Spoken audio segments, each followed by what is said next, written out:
Incoming transmission. Hello everybody, it's your local financial advisor. That's right, financial, not finance. You hear that, SEC? I am not a financial advisor. I do not recommend anybody do anything. That'll be important later. But today we're going to talk about the booming story of GameStop. What happened, why it happened, and what's next from beginning to end. Let me make this a little clearer for you. Alright, so it all started, honestly, way back in 2019 when a person named, well, I forget his real name, but his YouTube account is Roaring Kitty, and he is a self-described deep value investor, where he really looks into stocks that have some sort of hidden value and are undervalued in the stock market, have a good chance to go up. He has some pretty risky plays, but he aims for 50 to 100% return per year. So here's his channel. I recommend you go check him out. He has some questionable. You know what this means. If I'm drawing this card, that means it's just telling me don't buy it, move on to the next one. Buying right? stock market. Then there's a couple of these type of cards like +2, +4. It's just saying just buy an extra 2,000 or an extra 4,000 shares. That's all that's saying. Real simple stuff, right? Then we get to this one, right? The reverse. You know this card? This is the reverse card, right? This is effectively a reminder for myself of like, if you're really not that sure whether or not you're buying the stock, man, if you're not sure, and there's a little bit of ambiguity there, like don't force it. I mean, it's saying like don't coerce, reverse. So what I do is, if I'm looking at like pretty sound advice to me. So this is the guy that started it all. He looked into GameStop and he said, you know what? I think there's some hidden value here. And so then he started talking about how he feels. The GameStop thesis is super simple, but it's often misunderstood. Everyone classifies it as a cigar butt and then just moves on. But it's more than that. Yes, the legacy business is up against some very real secular risks, and the new consoles coming out this year might be the company's last hurrah. But this isn't some horse and buggy shit. GameStop is an established, uniquely positioned player in a thriving $150 billion gaming industry. And this is why GameStop is different. Its final puff is a legitimate opportunity to reinvent itself as a premier gaming hub. So that's what we're dealing with. This is who started it all. He started streaming on YouTube to show how he invests in stocks, how he looks for value, just a real method so people can understand how a legit stock investor strategizes. So anyways, he discovered several reasons to come into GameStop, and one of them was the massive short interest. As you can see here, in this slice in time, there is 55 million shares shorted, which is more than there actually is shares of the company. How does that happen? I don't know. It sounds like it should be illegal. But basically, if you don't know what shorting is, it means that they borrow a stock and sell it at the price today. That way they can pay for it at the price in the future, say next Friday. It's speculation, and you're basically betting that the stock is going to drop. So it's a normal, healthy part of the stock market, but what's not healthy is these giant hedge funds that find businesses that might fail, and then they start employing all of their guerrilla tactics to make sure they do fail after they short them to oblivion. In this case, GameStop was like over 120% shorted at some point. So then this story made it to Wall Street Bets, which if you don't know, for the longest time it's not called Wall Street Investments, it's called Wall Street Bets. And it's been full of people just gambling away their entire life savings onto risky plays and then posting their massive losses. So, well, this forum started gaining traction with the GME threads and posting about it every day. And as they did, more and more people started buying into the fact that maybe GME is a pretty good buy. You see, when a company is shorted so high and it starts going up, that's called a short squeeze, because the people invested in the short have to buy more stocks in order to hedge their bets and level out their position. Because at the beginning, I mean in 2020 or whatever, at one point, actually I think just a couple months ago in December, GME was worth like $17, and they were betting it was going to go lower from there. So when it spiked to $65, they would have been in deep trouble having to pay $65 for every share that used to be worth $17. So when someone buys thousands and thousands of shares like this giant hedge fund company, then that can be worth millions or even billions of dollars of debt. And so on January 22nd, that is exactly what happened. The man, Roaring Kitty, celebrates his victory as GameStop shares shoot up to $65. That was, I think, Friday before the weekend. And I personally found out about this that weekend. So let's look at what the chart looks like on that day.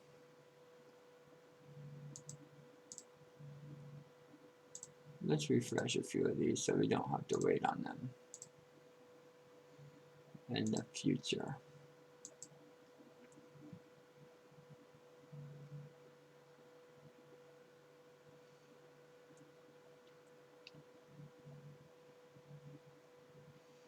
Loading. Might as well load some more.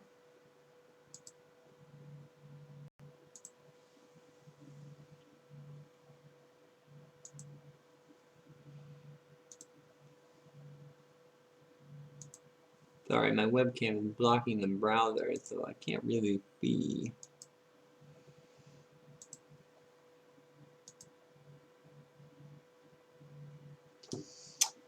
Oh boy.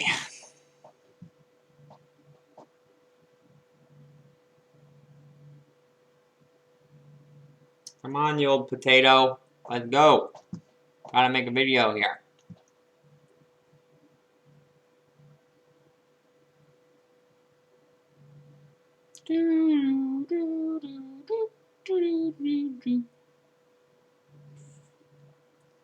Alright, January 25th. That was, yep, Monday. So that's when I first considered buying in. And whenever I looked at the price, I looked right about here, where GameStop literally jumped up to from 60 on Friday to 150 points. And I was like, whoop, too late. I missed that train for sure. But then it massively dropped all the way back down to 70, 80, or 80, 70, 60. It really fell for a while there. And at that point, I was like, hey, now I have a chance to buy in. So I did. And then I rode it down, and that was really scary. But here's what the graph doesn't tell you. See these giant dips? Those aren't all organic. A lot of those are tactics for hedge fund companies called a short ladder attack. See how the price didn't really change in that dip? That's because hedge fund companies are basically, you need two firms to do it. But what's happening is one of them shorts the stock and the other one sells the stock at a lower price. And then they go back buying and selling it to each other lower and lower, where one of them is making money off the short and the other one is making money off of the dipped price or the buy and sell. And so it ends up being a neutral exchange. So no one loses money, but what they do is do it really fast so that way the price drops. And that can initiate a panic sell, which is definitely what happened here. Well, some of it could be natural sell-off, but I doubt all of it was. And the funny thing is, these people on Wall Street Bets, they were right on top of it. The first time they did this, it totally worked. It annihilated the price. Because the hedge fund managers do not want that price to go up. Every dollar it goes up, that's thousands of dollars more they got to pay on their short when their short expires. But the next time they did it, it didn't work so well because the Wall Street Bets crew started adapting to their tactics. They got those diamond hands strong and stopped selling, only buying. Every time it dipped, they bought more, and bought more, and bought more, and bought more, until the price just soared. Now we're back up to 150 again by Tuesday, January 26th. So on Tuesday, we had Elon Musk get involved, and he tweeted out some GME stonks and linked the Wall Street Bets crew, which fueled the rocket even farther. Which Elon Musk has reason to not like Melvin Capital because they shorted his Tesla business when they were first getting started too. And these businesses have been, or these short companies have been destroying businesses for decades, playing the stock market, manipulating it, etc., just like this. So, when everyone started jumping on this GME train, Elon was glad to boost it. So here we have January 27th, Wednesday, as the stock just kept going higher and higher. See, as we got up to 369, 370 during the day, and it kind of leveled out there. But oh boy, in after hours, it spiked to an enormous heights. I think it went over $500 at one point. $500 a share. Now, if you shorted it at $13 a share, and we'll say $10 a share to make the math easier, that's 50 times the amount that you got paid for the stock last week. Now you're going to have to pay 50 times that amount per share that you shorted. And at this point, the hedge funds were getting pretty worried, you could say. There were also people like Chamath. I don't know how to say that last name, to be honest. But he's like a billionaire that he jumped on board to support the GME train. People criticized him for it and, acted like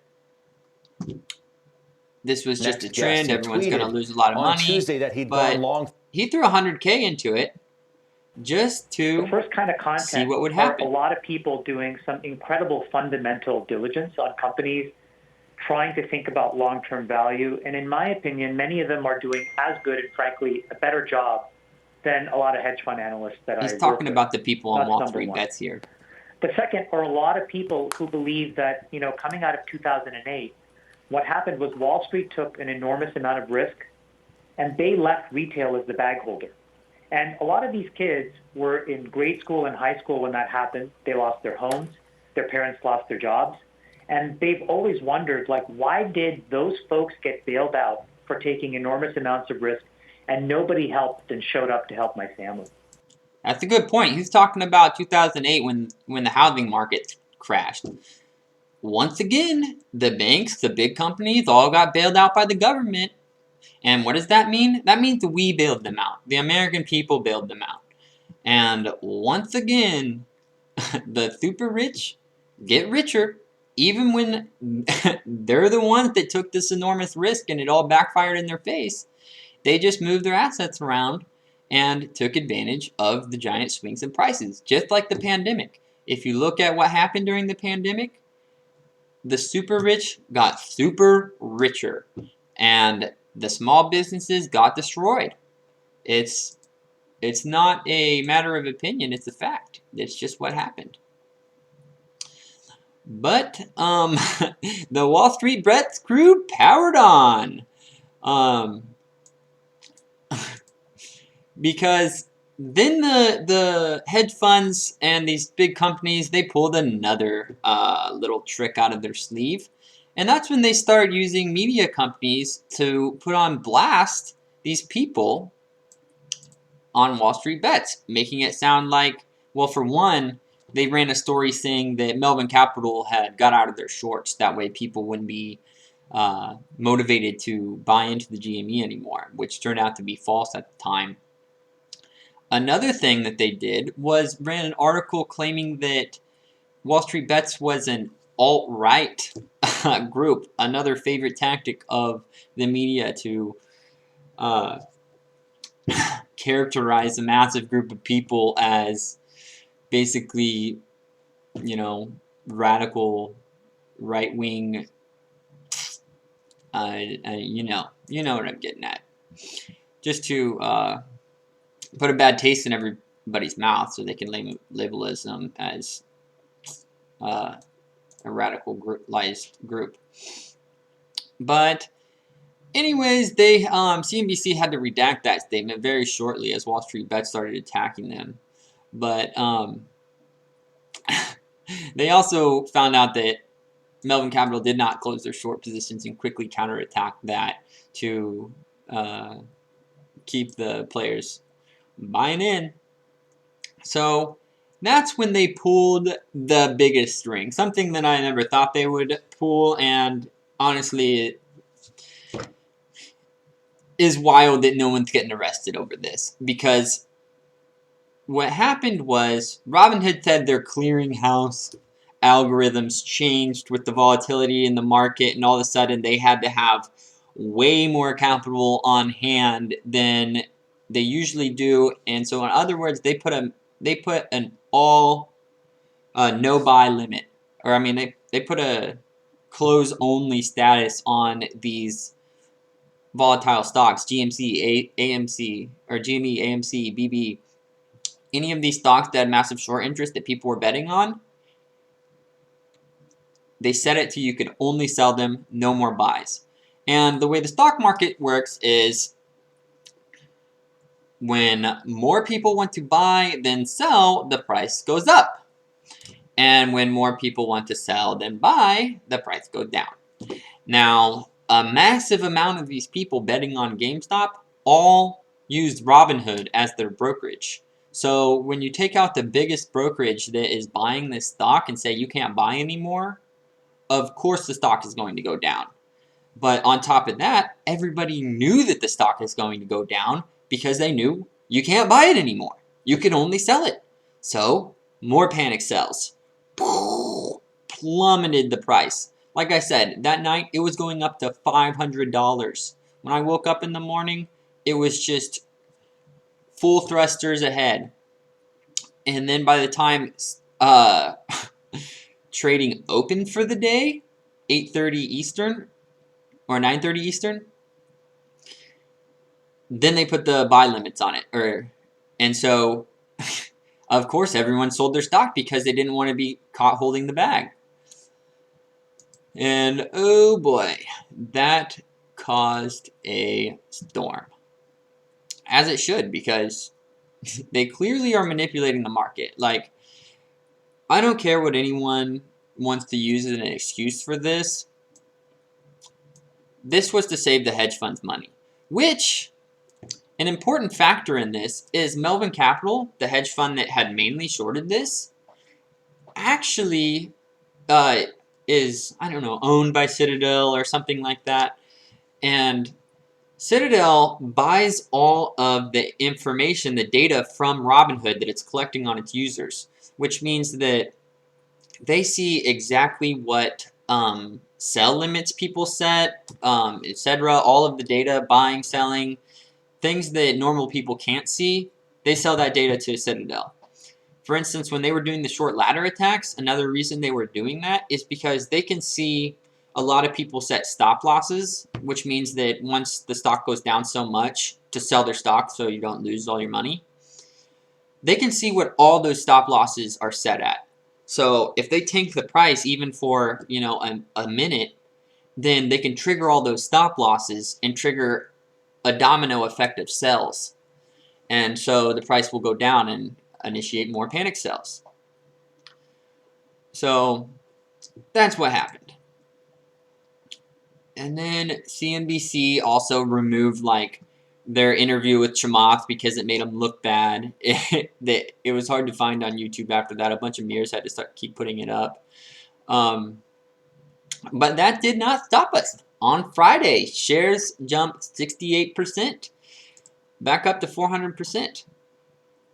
And then Kramer, one of the CNBC financial advisors, changes his tune, which was initially optimistic for the GME sales. Told everybody, no, he didn't mean that. You need to take your money off the table and sell. Because I'm sure that's the narrative that he was given. But the show goes on. And next we have Ted Cruz and AOC agreeing on the fact that what Robinhood did was wildly suspect. You never see these two people agree on anything. I mean, last week, she was literally claiming that Ted Cruz was trying to have her killed. I mean, the week before this. But now, Republicans and Democrats come together to support the financial interest of the people.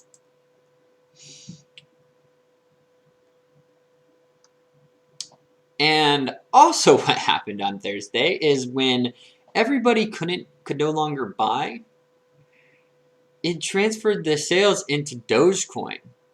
Which, if you don't know what Dogecoin is basically a meme currency. It's a cryptocurrency that has the face of the Doge meme, the dog, the Shiba Inu that's like, oh, I'm a cute dog. And and for the longest time, this has been worth 1 penny or less for like a really long time, for like since 2014. And when everyone was so mad at the establishment for stopping sales and interfering with the market, they're like, you know what? Fine, I'm going to pull my money out of everything. The whole stock market started dropping. I'm going to put it in Dogecoin because why not? It makes as much sense about any other stock if this isn't actually a free market and you can just stop buys whenever it doesn't suit you or when a massive hedge fund is going to lose money.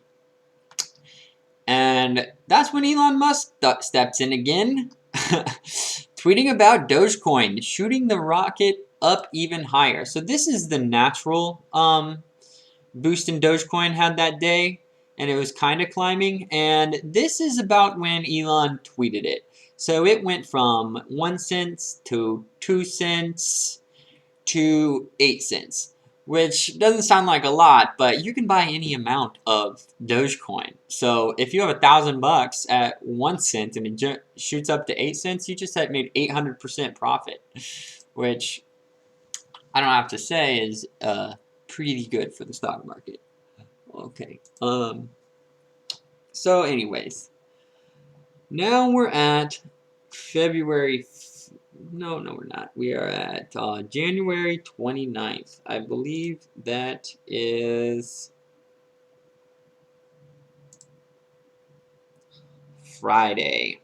Yes, Friday supposedly was the day that all the short interests were going to have to pay up.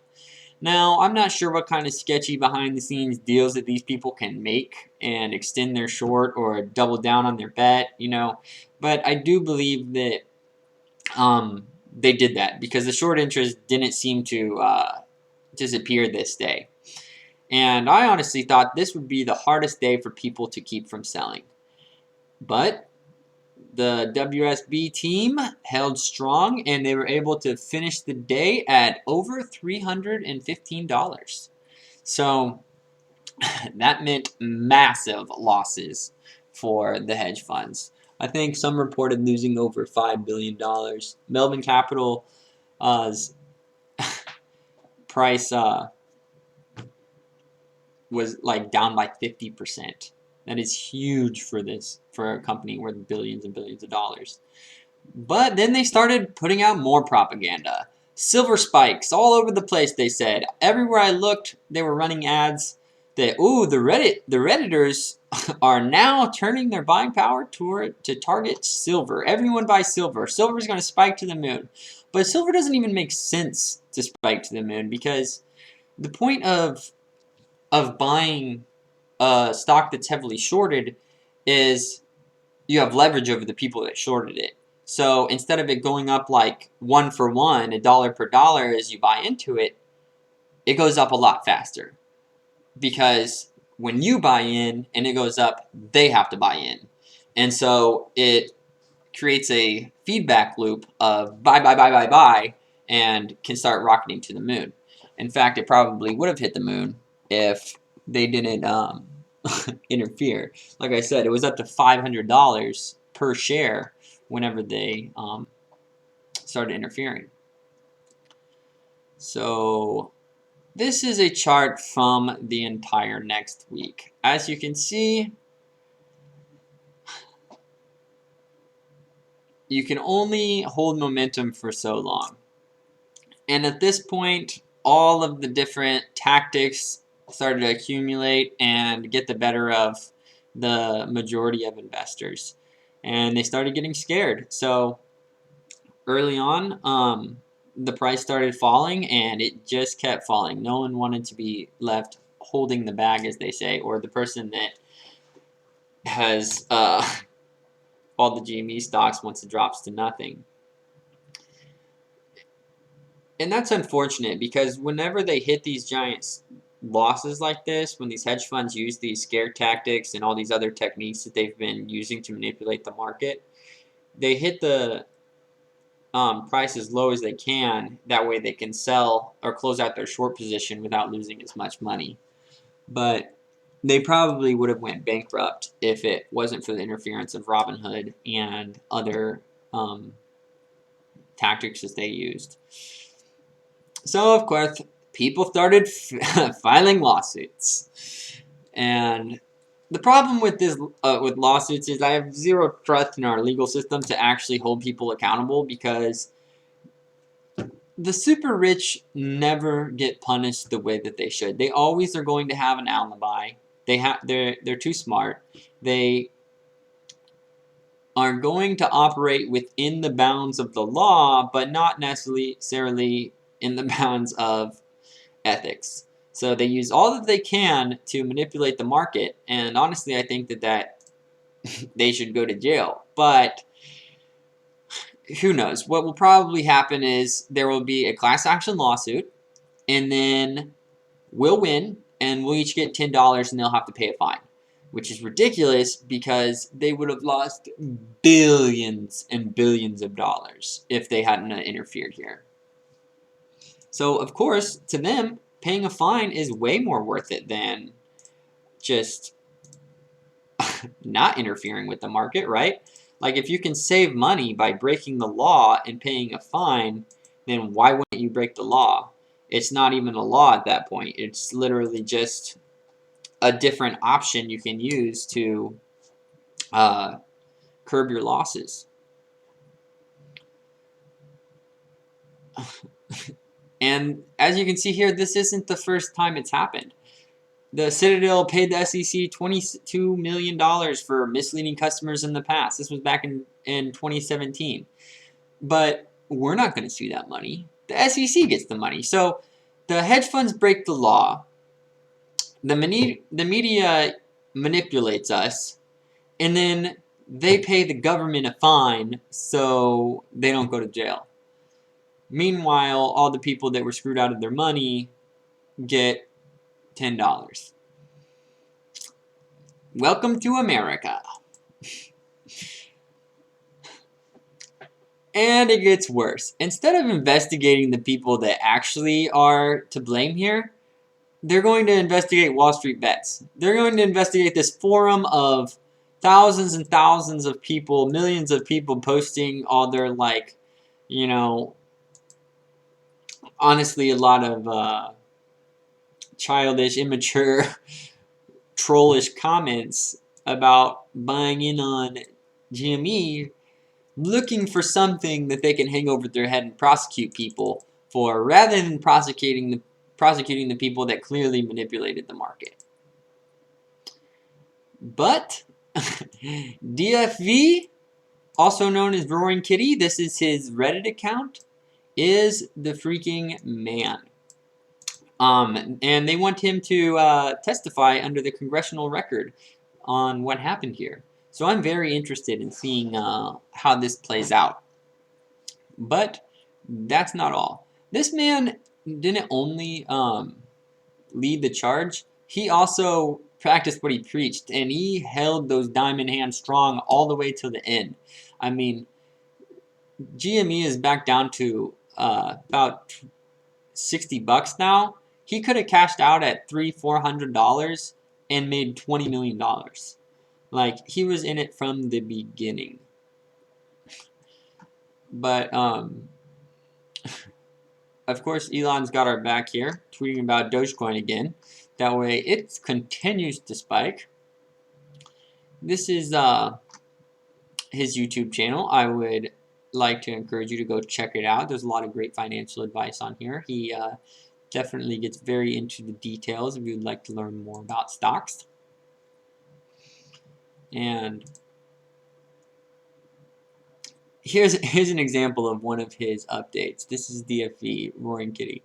He lost $6.7 million on February 2nd as the price just continued to go down.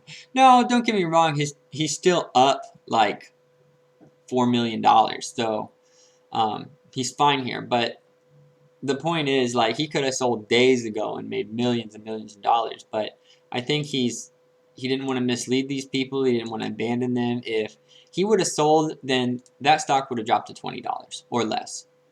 No joke. It probably would have destroyed the whole thing. And through this whole event, the Wall Street Bets subreddit has grown to 8 million people and climbing. That's bigger than the size of New York City. This isn't just some meme movement. I mean, it's a movement.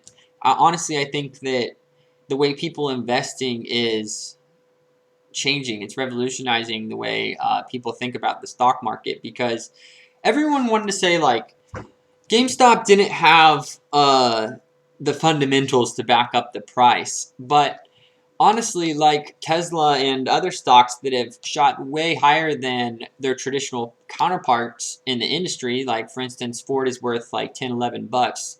The company that, you know, mass-produced the automobile and has facilities all over the planet, compared to someone who's just making electric cars and relatively new company, is worth over $850 a share. That's, you know, over 80 times what the value of Ford Motor Company, basically the inventor of the automobile, is worth.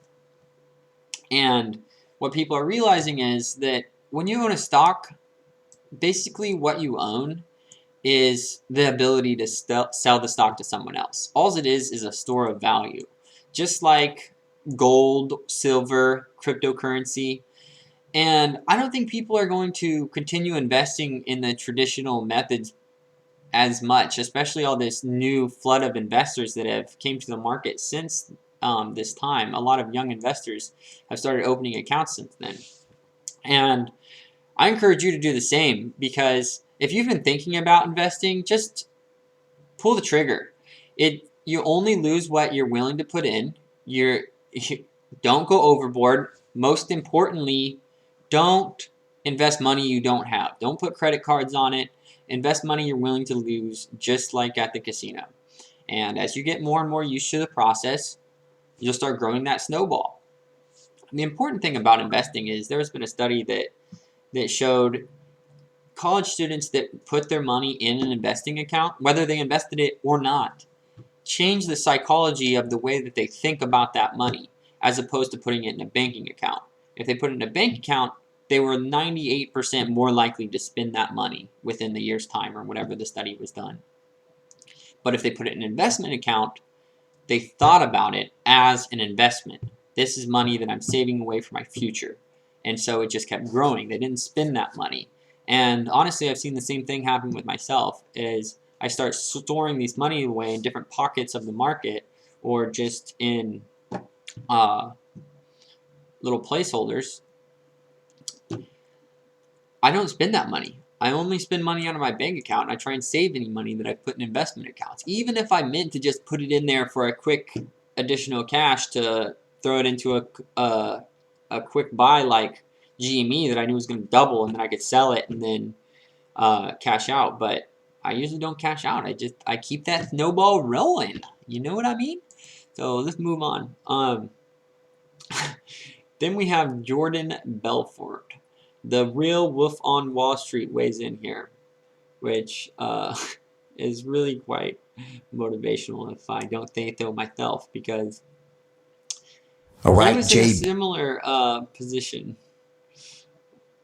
where it's them trying to squash us, the little guy, to put us all back in our places instead of the other way around. His firm was fighting it back in the day. So, you know what, Wall Street?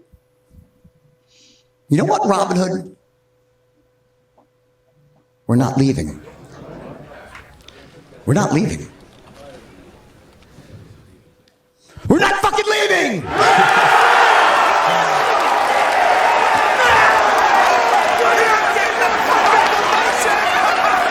The show goes on! This is our home! They're gonna need a fucking wrecking ball to take us out of here! They're gonna have to send in the National Guard and fucking SWAT team because we ain't going nowhere!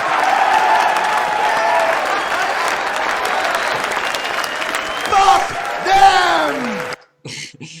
And that's what I'm talking about. This is a movement.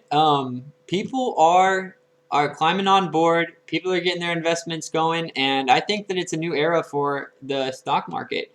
And it's all led by Keith Gill, Roaring Kitty, aka DFV, Deep Effing Value. And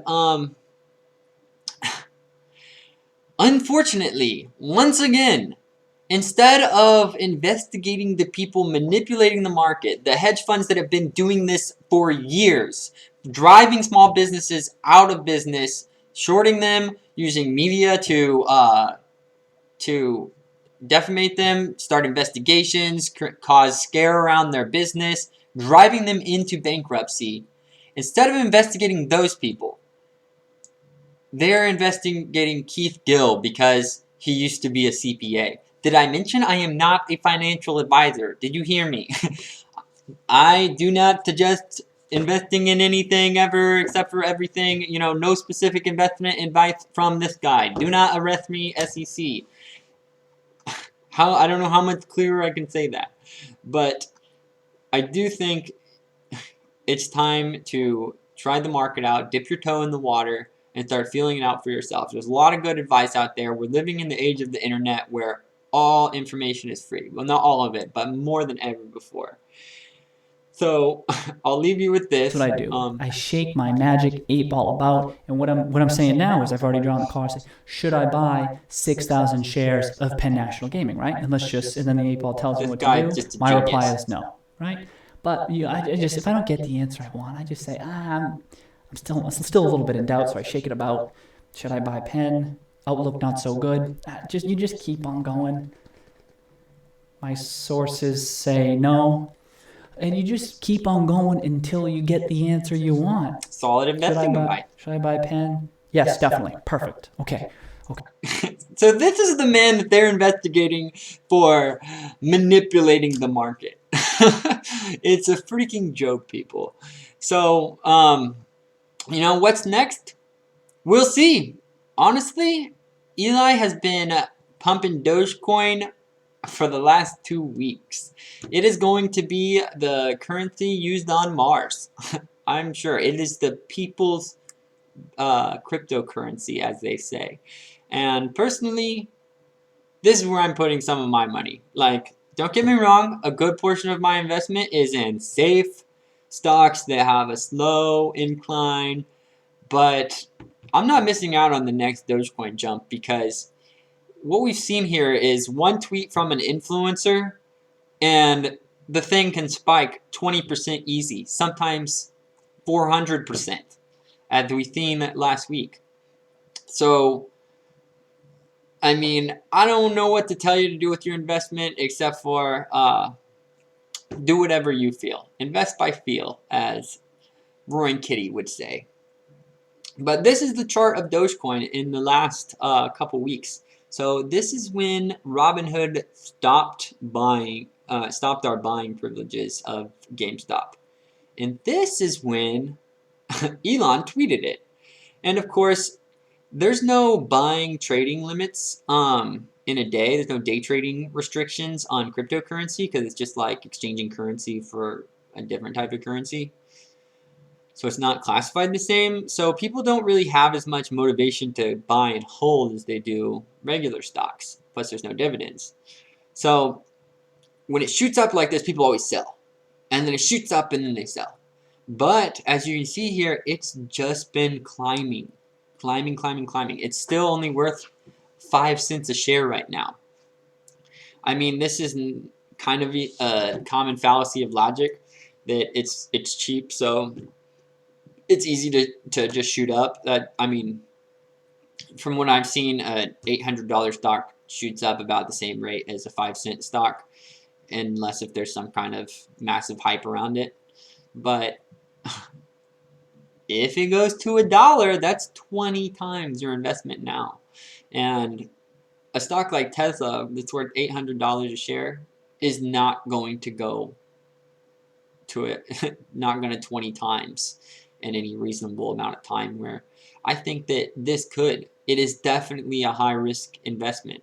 It could easily drop to 1 cent again and then lose 80% of its value just as easily. But I mean, it's a gamble. A part of your portfolio should be high risk, high reward, right? So that's what I'll leave you with. I hope you have a good day. I just want to encourage you to start investing if you haven't already. And I'll try and put some links in the description to get you started. Here's a few different opinions I have on the available platforms. I know Robinhood sucks because of what they did. I mean, if you believe them, then it wasn't their fault. But here is my my one caveat that maybe you should consider Robinhood. If you're a new investor, they have the best UI. It's the simplest way to see the market, to see the graphs. They also put a limit on day trading, so you won't exceed your like 4 day trades in 5 days, which would suspend your account for 90 days. So they have a artificial blocker in there to make sure new traders don't accidentally do that. And the other reason that you might want to get Robinhood is they're the only ones that can buy in Dogecoin. Like, you know, I kind of hate them for what they did to me, because they definitely made me lose some money, or at least miss out on gains. But Robinhood is good for new investors. However, if you want to make sure that what happened with Robinhood never happens again, use a more established company like Charles Schwab, who has like trillions of dollars and a long history of moving stock. They're not a new company like Robinhood, so it's a lot safer for your money in cases like that. They're not going to restrict trading in the same way that Robinhood did. And there's nothing that can stop you from using multiple. Like, I honestly have a Robinhood, a Charles Schwab, and a Webull account in case if that ever does happen again, because it made me so mad that they restricted trading. I could not move my money within, you know, several days. It takes like several days to move it to a different account. I can't start a new account because that also takes several days. And different platforms were restricting different stocks, so we kind of had all our hands tied behind our back because they stopped the buying for it, and then didn't allow us to switch our accounts instantly. So we're really in a quite a unfortunate circumstance.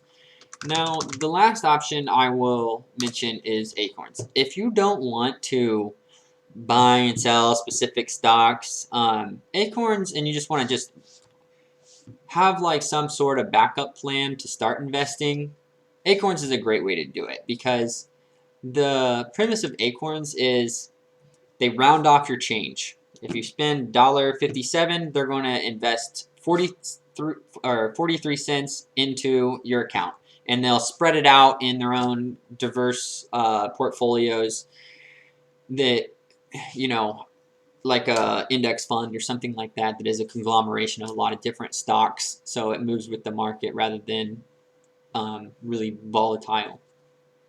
And you can set up settings to invest, you know, $10 a week, $20 a week. Every time you have a paycheck, put some money in there, and then you can turn on your roundups or turn off your roundups. You can add extra money to your roundups, add $1.43 or something like that. Anyways, it's just a really passive way to invest, and like I said, I use all of these. Right now, my plan going forward is to use Robinhood to handle Dogecoin only, because that's one of the few brokerages that allow you to buy Dogecoin. And then I'm using my Charles Schwab to invest in my safer stocks and have more of like a retirement type fund that will slowly trend upwards. Webull is what I plan to use to start investigating or dipping my toe in the waters of day trading, which means that you buy and sell stocks at a really quick pace, multiple times a day. Usually, you can't do that if you don't have enough money in your account, because it's against the law. But it's stupid that if you have enough money in your account, you're allowed to day trade. But whatever. Anyways, point being, I'm using Webull for that. That way I have just a little money in each different pocket, and I'm using Acorns as my static saving fund to just trickle in. So yeah, that's my 2 cents, and hope you guys have a great day, and I hope you learned something. So that's all, folks.